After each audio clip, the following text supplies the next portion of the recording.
Hey everybody, what's going on? Today's video, I would like to talk about, boy, how different a year looks, bro.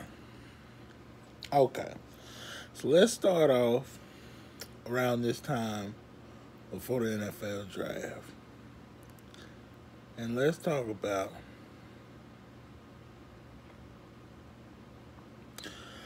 how Chris Ballard made one of the best trades of all time. So, at this time, you know, we already had Andrew Luck. The only thing we had to do was, just get him healthy, get him right for the season. So, he sat out. So, we ended up with, I think, the third pick.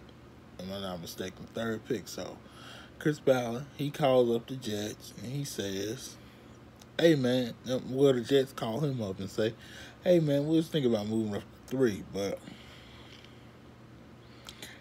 And then they offered him the 6th overall pick, 2 seconds in that draft, and then a third the following season.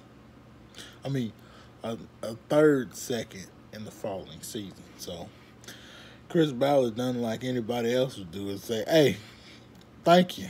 Thank you. I'll take it.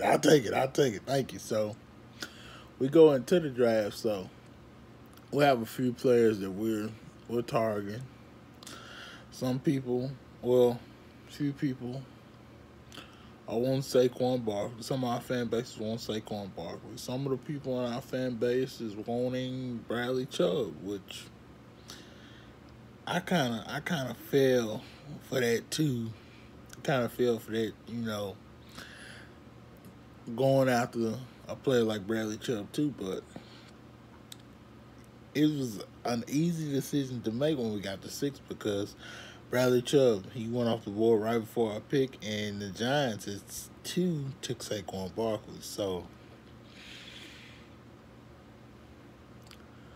we didn't have a decision to make because that was the only player that we was targeting at that level since everybody else was gone. That was Quentin Nelson, which, in my honest opinion, looking back on it now, that was the best decision we could have made. So, we get into the second round. We take Darius Leonard. Now, I'm pretty sure most people like me, I really didn't know who Darius Leonard was. I didn't know at all who he was. I'm pretty sure none of us knew who he was unless you really just watched college football like that. I really didn't know who he was. And then, everybody was saying, oh my God, this is a bust.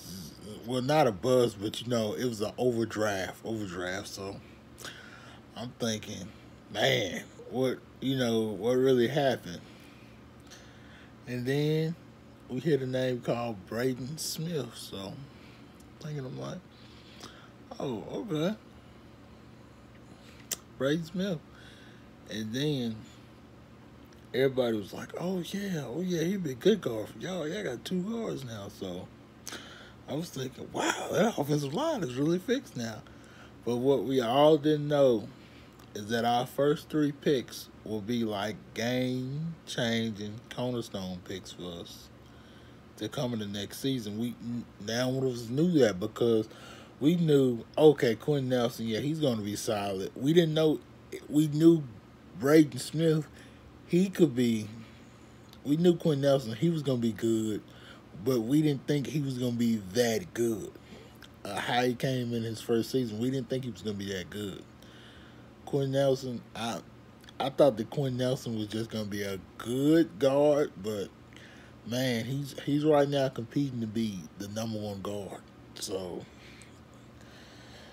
yeah, the number 1 guard in the NFL. He's already made his way up to in the top 5, certainly. So, it was something I just couldn't believe. I was astonished. And then we got Darius Leonard. Everybody said, oh man, this is an overdraft. He's going to be a bust or whatnot. And Darius Leonard comes out here and wins Defensive Player of the Year. And him and Quentin Nelson become all pros. Like, man, who would have thought last year that we would have drafted 2 all pros in the same draft and got a solid player like Braden Smith to come in and play the right tackle. Man, it's just crazy to think about how a year changes things, man. And then pretty sure we drafted Teray. Teray, he's been solid. Do you think, it takes time for a pass rusher to get everything together? It's just like a tight end. A tight end, they're not going to be good coming out the gate. Well, they might be, they might show their potential, but they're not going to be able to show what all they can do. So, them and like edge rushers, and yeah, it takes a minute for them to really show their impact on the field. So, which I really like Teray. He is a solid player. I do think he can grow to be something more. So, I could say his career was off to a good start. Tyquan Lewis, he was hurt the first beginning part of last season, and he kind of played the last couple of weeks or so. And he showed us some potential too. So, looking back on that, I really like that pick. And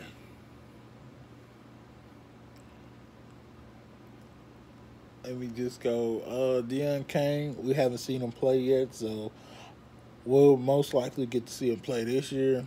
Reese Fountain, I'm be honest with y'all, bro. I don't know. I'm not don't really want to talk about that pick. I mean, Nyheim Hines, he has done everything he could possibly do to be that third down-ish type back, the guy that comes in and he just,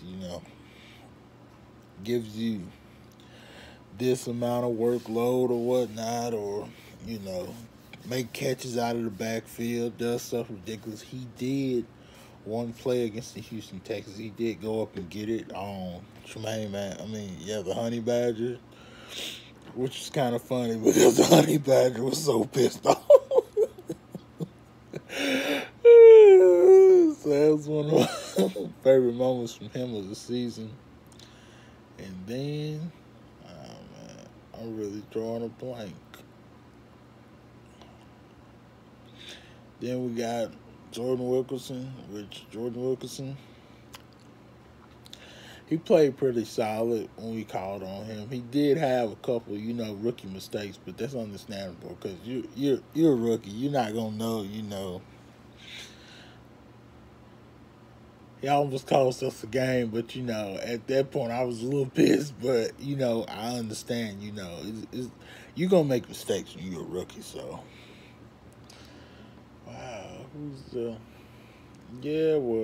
all in all, I can say it was a pretty good draft. At first, we sat up there, we doubted, and then when we knew Andrew Luck was gonna come back. Now we rebuilt the offensive line. We got a cornerstone on defense. There's Leonard.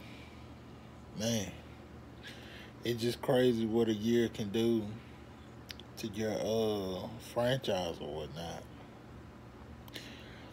Man, I go ahead and say this, but without the scouting department, Chris Ballard and Ed Dobbs and all them, man, I don't know where we'll be, man. Certainly wouldn't be enjoying the talk of being in the Super Bowl hunt or a contender. We wouldn't be in this thought process if it wasn't for them in the scouting department. And it wasn't for, Jim Irsay letting Chris Ballard, run the franchise in that sense, or letting him do all personnel stuff and everything else like that, man. And then, man, how about Frank Wright, bro?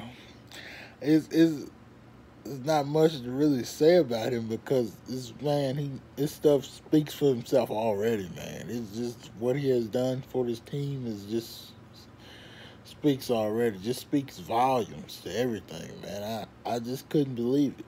Our first season in a long time that I just felt good because, it was not like we was going out there giving up. We was competing. in every game this season, we competed down to the end. Down to the end. If we lost, we lost. About the couple of times we lost, okay, yeah, we lost to Jacksonville, but we could have easily won that game if we would have scored a touchdown. We lost to the Bengals. We was in scoring, driving the score, and we could have probably won that game. The New England game, we was just decimated with injuries, but we still went in there and turned it into a one-score game. And I'm just saying, bro, that's just a team right there. It just tells you that, bro, you got a good coach. When you can compete all the way down, regardless if it's a win or a loss, you can go all the way down. And then the first Texan game, we could have won that one down. If we just would have, converted on that fourth down, bam, we could have won on that game. So, I mean, all the games was pretty much right there for the taking. We really didn't get blown out. We got blown out in the Chiefs game, but, we still tried to fight to the end, though. It wasn't like, how most of the time when we used to be getting blown out in the past, we used to just quit, just tuck our tails between our legs and just say, oh, you know what, fuck it, we lost, sorry for that. That goes to monetization. Well, actually, I'm not getting monetized, but still, dang it, I didn't mean to say that. But yeah, but we do now have a coach that's encouraging our players to compete. We got our players, we all feeling confident and everything, and we, ready to compete. It's just crazy. A difference a year makes. All right.